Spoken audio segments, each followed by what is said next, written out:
welcome to another Top 5 here at MacGuffinPodcast.com. I'm Brandi. And I'm Alan. Today we are going to be talking our top 5 movies about movies, and there are a lot of them. Filmmakers, unsurprisingly, like to talk about themselves a little bit. They like to indulge in themselves a little bit, you know. Yeah. So some of those are great, and today we're going to talk about a few of those. Sweet. Let's do it. All right. My number 5. This individual director had several films I could have picked from that were movies about movies. Okay. It is Woody Allen. And my number 5 is The Purple Rose of Cairo. Nice. A sweet little film about a film star played by Jeff Daniels who comes down off of the screen, literally walks out of a movie because he is so compelled to meet a woman in the audience played by Mia Farrow who has seen the movie multiple times. It's a little fairy tale sort of a thing. It is very funny at times in sort of satirizing what we think about actors, what we think about how real we think of characters as being. And Jeff Daniels is super cute playing both the character on the screen and the actor. It's a very odd and funny little movie. It has an ending that some people don't like very much, but I like the ending. And supposedly Woody Allen has said that this is his favorite film he's ever done. I don't know if he still thinks that, but I think it's quite good. It's definitely a good movie. That's definitely a good pick. There are a lot of Woody Allen films you could have put in there, but Purple Rose of Cairo is definitely one of them. So, yeah. Moving on to my number 5 pick. My number 5 film about movies is from 1997.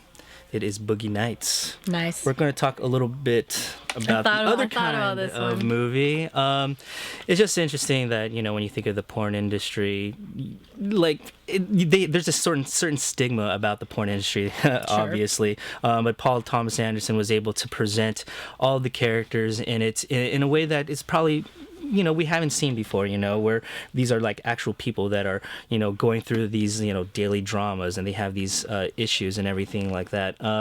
All put in this amazingly well-made film. Great performances all around. Mark Wahlberg, I think, broke out of his Marky Mark persona with this movie. Burt Reynolds, wow, where's he been since this movie, right? I don't know. It's one of those ones where you really wanted to be a huge comeback, and then bam, there you go. Just a really interesting, great pacing. Again, the supporting characters all around are all interesting, and they all perform amazingly well. It gets dark sometimes, it gets funny sometimes, all told throughout, you know, decades of the porn industry. It's an amazing movie. So good pick. Yay. I like that one. All right. My number 4 is a very strange movie, but one that I love, even though sometimes I don't know why, and that is Mulholland Drive. A movie that is kind of, you know, Naomi Watts, she comes to Hollywood, she wants to be an actress. A lot of weird shit starts going down. Say it mildly. Yeah. You could say that Mulholland Drive is about a lot of things, and I don't think you could really, like, you could say it's about pancakes, and I can't really, like, argue because who knows? It's about bums that live behind a diner. For me, part of what it's about is how to be someone else, how to be an actor, you know, because there's so much of becoming another person that is part of Naomi Watts' character's journey or circular experience or whatever. I don't know. I just had to put it on the list because I really admire this film a lot. It's really an interesting film, both in its subject matter and the way it's made. You're definitely right that it's about the way an actor becomes someone else, so much so that it almost takes over the film. You can say, yeah. So good pick. My number 4 film is Purple Rose of Cairo. Aww. I mean, I had to put Woody Allen in there. It was either going to be this, Hollywood Ending, or Stardust Memories, or something. I thought you might put Stardust Memories. I mean, it's just a very sweet, whimsical type of film. Mia Farrow is very good as Cecilia, this person whose real life in the movie is not so great. Danny Aiello is not the best husband to her, so she goes to the movies. To put it mildly. Yeah, she goes to the movies to escape, and I mean, that's exactly what happens. You know, she goes to the film, she sees it over and over again. The characters there realize that, you know, she's always there, and they become become part of her world. They take her into their world. She kind of lives that fantasy that, you know, all movie lovers go through when watching a movie. It's a really, really good film. Yeah, it's just great. So you said it, I said it. Okay, continuing with movies that are creepy about movies. All right. My number 3 is Peeping Tom. Okay. Have you seen this one? Yes, I have. Okay. Yeah. Michael Powell pretty much ruined his career. The poor guy is regarded as a classic these days. Oh, yeah. And came out the same year as Psycho and is perennially compared to that film. Very much about voyeurism. Oh, definitely. And what that means in the context of being able to record something and watch it over and over and over, especially if what you're recording is yourself killing someone. Yeah. In particular, when I think about this movie, I think about the scene where the killer, who is a cameraman, is on a closed set with an actress after hours, and she thinks that they're just kind of like flirting and he's being a little odd, but it's part of his, you know, mysterious persona. And she lets him get right up to her and doesn't realize until it's happening that he is killing her on camera. I mean, it is a very disturbing scene and a very interesting movie about, you know, why we're so obsessed with watching each other. Yeah, it's very interesting the way that Powell does it, because not only is the killer watching himself kill a person, we're watching the killer kill another person. So in a way, we're almost in the killer's shoes. It's very disturbing, but very interesting and fascinating, and very well done. I like the movie a lot. Yeah, good pick. All right, number 3. It's from 1988. It is an Italian film. I wrote an appreciation piece about this. It is Cinema Paradiso. When it comes to loving movies, I don't think any film does it better than Cinema Paradiso. I mean, just everything about this film is just sweet and lovely and imaginative. You know, you have this little boy who grows up in a small town that doesn't have anything to do. Like, there's nothing to do for fun. So what does he do? He goes to the movie theater and he gets lost in this world of, fantasy and creativity and everything like that. It's just a great film. It's one of those movies where, I mean, if you are not moved by the end of that film, I don't know what to do. I don't know what to tell you, because that final scene where the little boy grows up and sees that lasting image that his old friend gives him, it's just...